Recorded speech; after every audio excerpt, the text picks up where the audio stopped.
Assalamualaikum warahmatullahi wabarakatuh. Nama saya Nikolaus Alberta Prasetyo dari kelas 10 IP 1 absen 27. Saya Debbie Ayunda, absen 10. Assalamualaikum warahmatullahi wabarakatuh. Nama saya Iqbal Gifari dari kelas 10 IP 1 absen 14.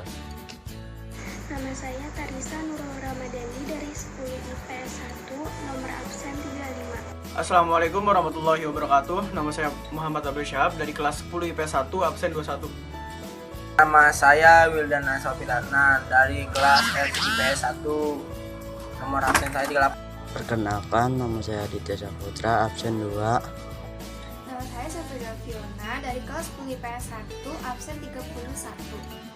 Kami ingin mempresentasikan hasil diskusi kami mengenai zaman Mesolitikum.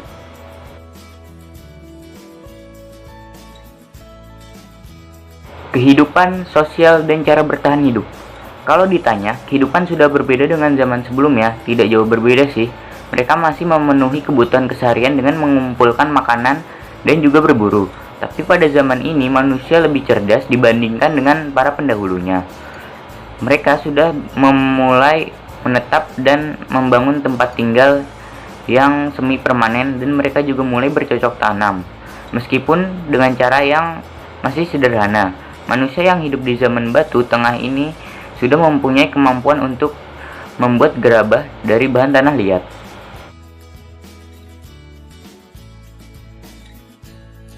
Assalamualaikum warahmatullahi wabarakatuh. Nama saya Muhammad Abdul Syahab dan pada video ini saya akan melanjutkan poin selanjutnya, yaitu tentang kehidupan budaya pada zaman Mesolitikum.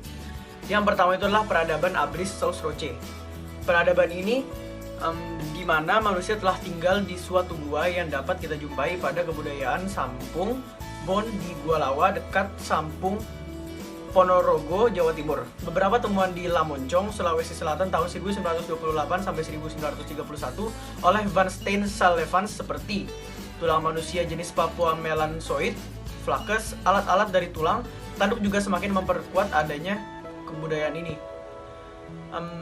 Hal ini juga didukung dengan temuan lukisan berupa cap tangan dan juga binatang di Gua Raha, Pulau Muna, Sulawesi Tenggara, serta Danau Sentani, Papua.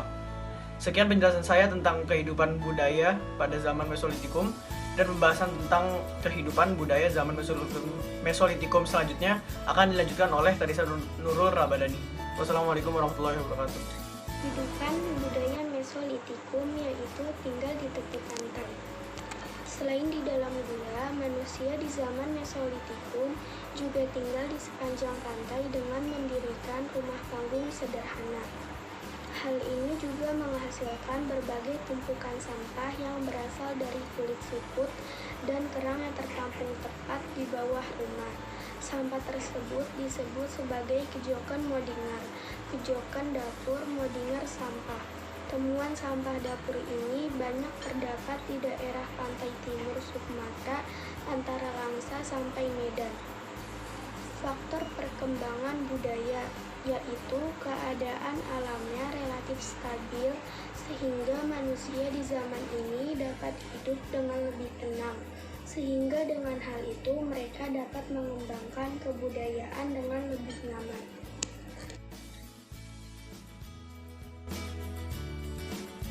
Ketersediaan makanan dari alam dan jumlah binatang yang digunakan sebagai makanan memiliki pengaruh yang terbesar terhadap cara hidup manusia di zaman Mesolitikum. Wes Ponegoro dan Notu Susanto mengatakan bahwa mereka hidup berburu fauna atau binatang di dalam hutan, atau menangkap ikan, mencari kerang dan siput di laut atau di sungai, mengumpulkan makanan di lingkungan sekitar, misalnya ubi-ubian seperti keladi, buah-buahan, biji-bijian, dan daunan. Pada masa Mesolitikum sudah terdapat manusia yang pola hidupnya tinggal dengan cara menetap, walau suatu saat akan pindah.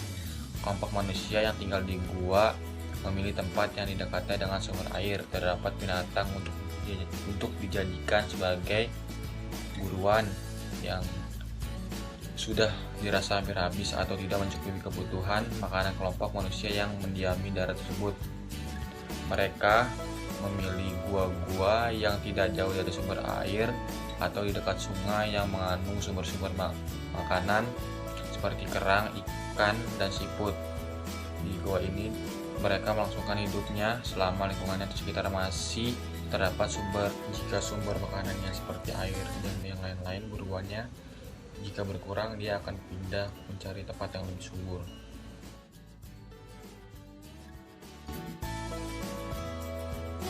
Sistem kepercayaan zaman Mesolitikum. Sistem kepercayaan yang dianut yaitu animisme dan dinamisme. Bukti adanya kepercayaan ini yaitu adanya lukisan di Gua Leang-Leang, Sulawesi yang bergambarkan telapak tangan wanita serta hewan yang diyakini sebagai pengusir roh jahat.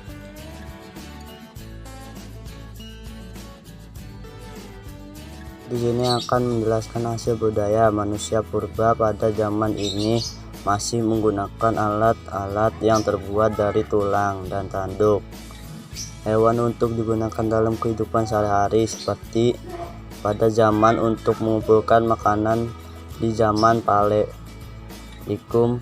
Alat-alat pada zaman Mesolitik banyak ditemukan di Pulau Sumatera, Pulau Jawa, Pulau Bali, dan Pulau Nusa Tenggara bagian timur. 1.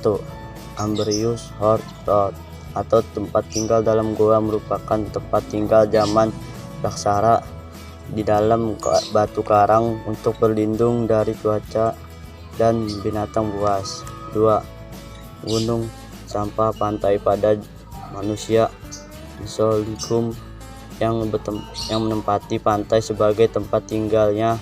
Ia meninggalkan tumpukan cangkang, kerak dan siput pada pantai. Kapak Sumatera. Kapak ini lebih ditemukan banyak pada pesisir pantai dan berada pada tempat tinggal manusia zaman Mesolitikum. Kapak ini sendiri bisa disebut juga cangkul pada zaman sekarang, sebab fungsinya yaitu 1. Bisa dipakai untuk bercocok tanam, 2. Untuk menghaluskan biji-bijian, 3. Membunuh hewan buruan, 4. Serat pada pohon-pohonan, 5. Sebagai senjata untuk melindungi diri mereka. 4. Batu pipisan. Fungsi 1. Tempat yang digunakan untuk menampung hasil dan tempat mencampur, menghaluskan bumbu biji-bijian tersebut. 2. Alat yang digunakan pada tangan yang bertujuan untuk menghancurkan. 5. Kapak pendek. Bentuknya lebih kecil dari kapak genggam, kira-kira setengah dari kapak genggam. Kapak ini bentuknya setengah lingkaran. Ada bagian yang runcing dan tajam pada lengkungannya. Fungsi untuk memotong buah, menggali tanah guna mengambil makanan yang berada dalam tanah atau umbi-umbian.